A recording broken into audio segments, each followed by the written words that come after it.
So much for visiting the channel, embracing the experience.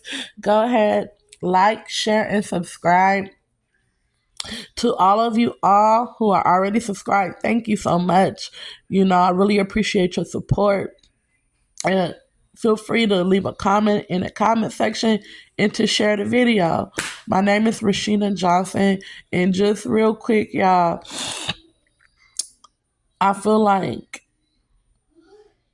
when we look at rejection, when we look at people who do us wrong, act like they don't want to deal with us, they don't want to be around us, like it's something wrong with us, treating us like we're the outcast, we're the black sheep, right? Remember this: God will cover you in negativity, cover you in failure, cover you in unpopularity. Why? Because He wants the wrong people out of your life. You see, He understands that certain people will want to be around you if you're popular. They'll want to be around you, right? If you have all the money, if you have all the fame, if you have all the fortune, if you, like I said, if you're popular. You get what I'm saying? The wrong people will flock to you. And those people are users, people that will hate on you, people that will block you, and people who wouldn't be there for you if you fell on hard times. See, and that's the reason why He will have you going through negative things. He'll cover you in negativity. He'll cover you in failure because He knows that those people will get away from you. They will get out of your life. And He's clearing the path for you so that you can walk in your purpose. So that when you get to the destination, all the wrong people who would have been there, they're not going to be there. Because they already made the exit on by themselves. Because they thought you were something wrong with you. They thought it was something bad about you. They thought it was negativity on you. They thought it was failure on you. And so I know we hear this a lot.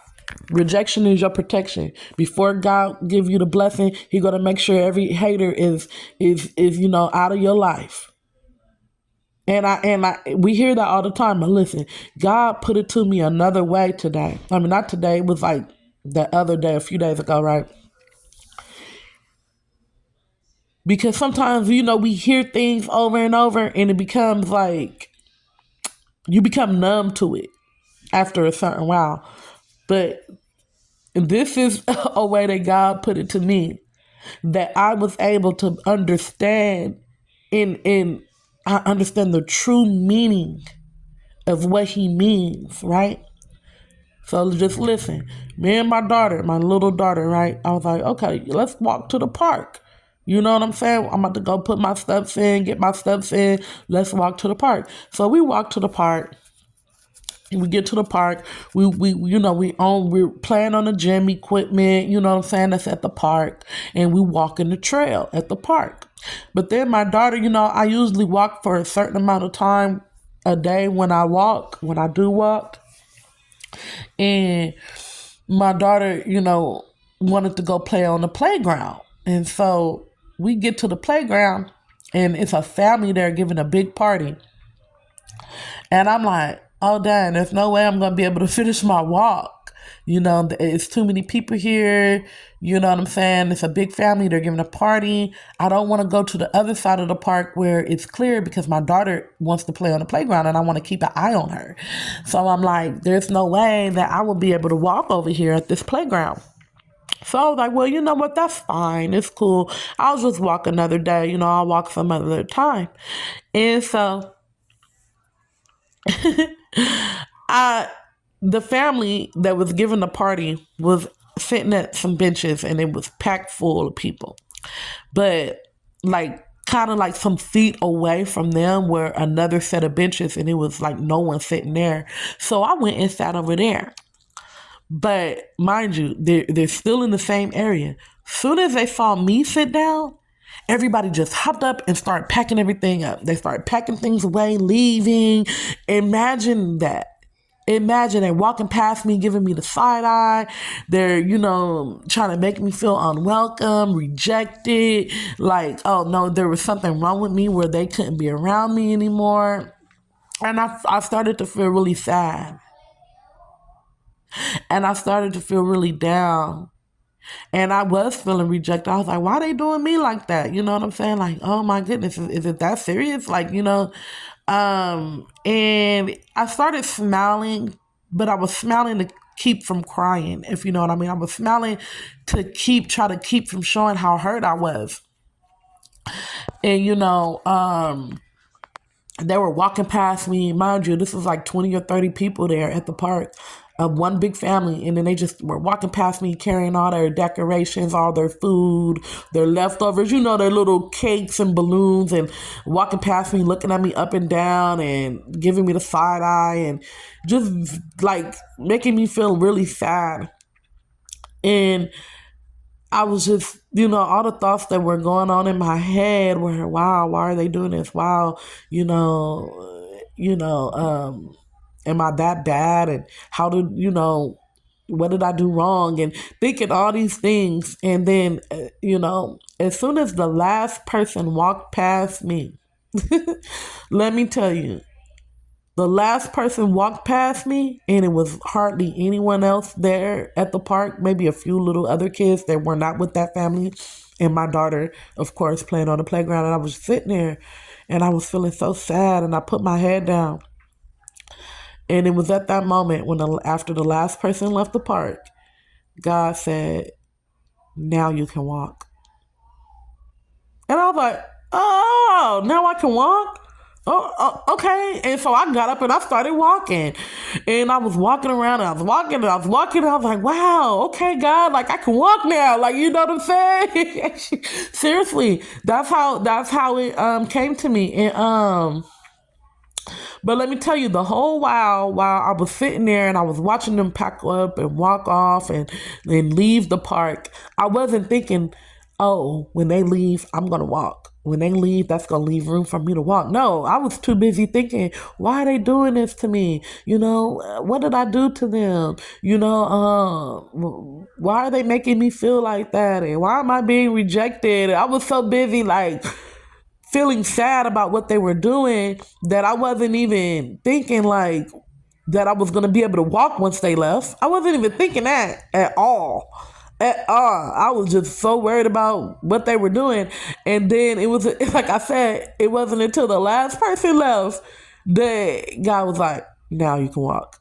And I got up and I started walking and walking and walking. So I just wanted y'all to stay encouraged, because I know a lot of times when you get rejected, you get rejection from the family members, from the old friends, from colleagues, from co-workers, from people in your apartment complex. You get rejected from a lot of people. Different jobs reject you, you know what I'm saying? Because God is covering you in negativity. He's covering you in failure.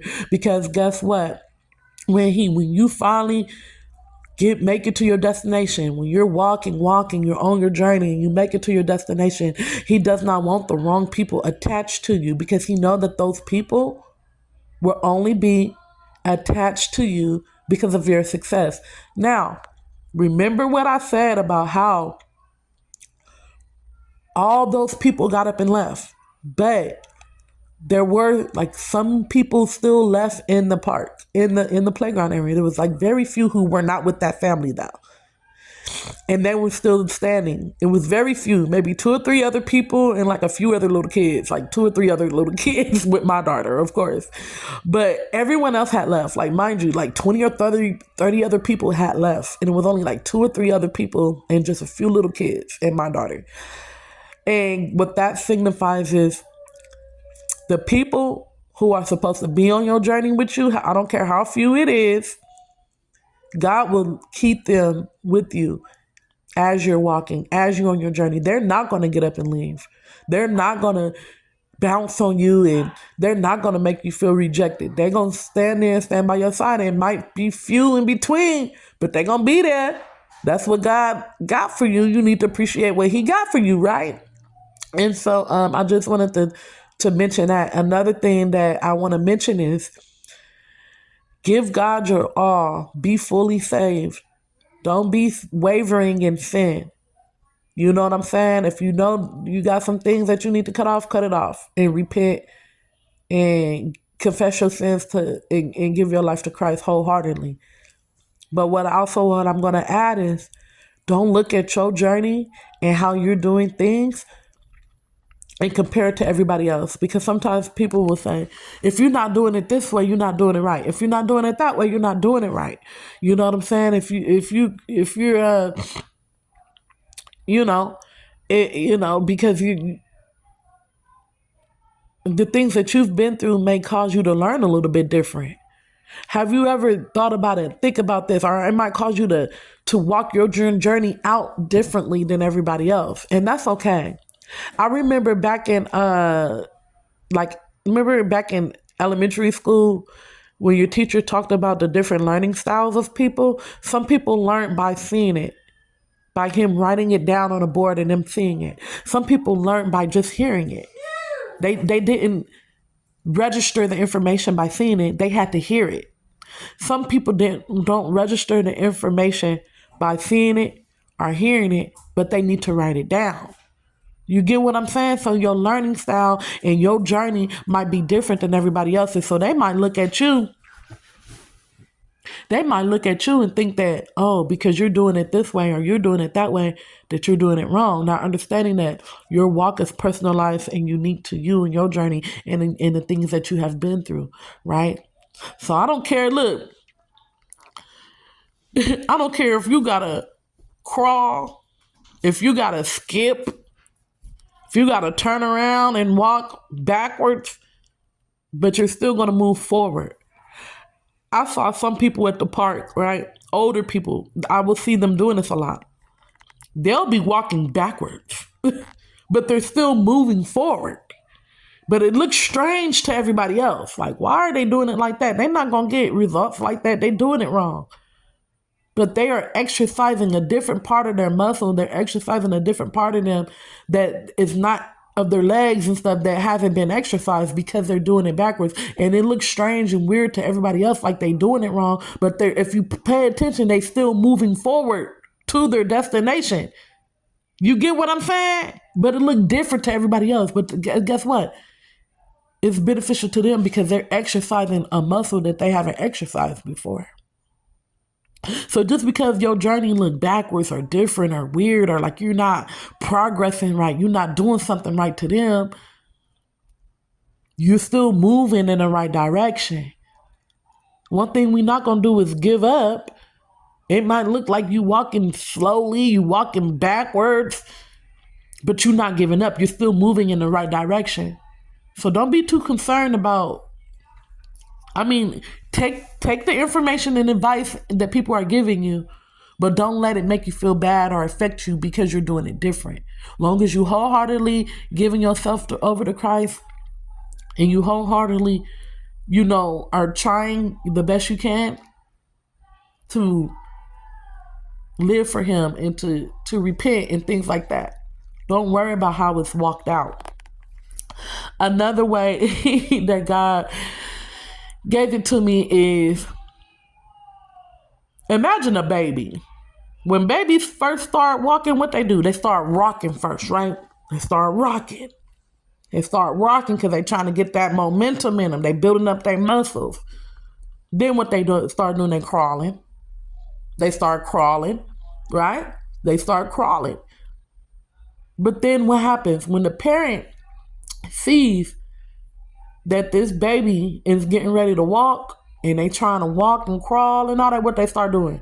Moving stuff out the way. Moving the furniture out the way. Moving the toys out the way. Getting everything out the way. Oh, my baby getting ready to walk and crawl. Let me start moving this stuff out the way. What they do? Lay down a little play mat. Lay down a blanket or whatever. You know what I'm saying? And start moving stuff out the way. They start child-proofing everything. Preparing the way, right? And then what? That child rock. Then they crawl. Then they start getting up and holding on to stuff and balancing. Next thing you know, they ain't holding on to nothing. They just balancing, standing, and they flop back down. Then they get up, pull up on something. Then they move away from it, balance, fall back down. Then they start walking. They ain't holding on to nothing no more. They just walking. Some people put their babies in the walker. You know, you might got a walker that's like a security bumper. Boo, you bump into the wall, you safe. Boo, you bump it over there, you safe though. You and your walker is holding you up, you balancing. Next thing you know, you ain't gonna need the walker no more. You walking on your own. You ain't gotta hold on to nothing. You ain't gotta balance. You get what I'm saying? You walking, you might fall down, boom, but you get back up. Just like a baby, you get back up, and then eventually you're going to be walking. You ain't got to hold on to nothing. You ain't going to be wobbling. You ain't going to be falling down. You ain't going to be bumping into nothing, tripping over your feet no more. And so that's how God explained to me. Sometimes that's how the journey is. You got to start by rocking. You rocking back and forth. Then next thing you know what you doing, you crawling. Then next thing you know, you pulling up on stuff. Then the next thing you know, you balancing without holding on to nothing. You falling down, bloop, but you pulling yourself back up and balancing without holding on to nothing. Then what happens? You see what I'm saying? You taking them steps, boop. You taking them steps, boop, put one foot in front of the other. And what's going on all while you doing that? The path is being cleared for you. Move out the way. They walking now. Get on and move that furniture, move that chair, move that couch, scooter, move them toys out the way. She walking, he walking. You get what I'm saying? You might be, they making room for you. They, hold on, she crawling. Let me get this walker. Put her in the walker. Put him in the walker. You bumping into wall, boop, boop, boop. But you safe though. You know, you protected. But you building your strength. You building your muscles. You see what I'm saying? Next thing you know, you ain't gonna need the walker. Next thing you know, you're going to be walking without having to hold on to nothing, without bumping into nothing, without using a walker, without falling down. That's just like how your journey is, okay? That's how he gave it to me. So all while you're walking, he is going to clear the path so that you can walk. So I love you guys. I hope you really enjoyed the analogy that has been given to you, and so that you don't get discouraged on the way that you're walking. Don't get discouraged because you might fall down sometimes. Get back up. Get back up, you know what I'm saying? Don't get discouraged because of the way you walk, and maybe you need a walker. You know what I'm saying? Maybe you got to hold on to stuff. Maybe you got to pull yourself up. Maybe you got to rock back and forth and crawl. I don't know. But don't get discouraged because how you walk is different than how other people walk. And don't get discouraged because of the rejection and people leaving. God is clearing the path for you so that you can walk with it, with nothing in your way. So I love y'all. Like, share, and subscribe. Okay, once again, y'all like, share, and subscribe, and share the video. All right? Peace.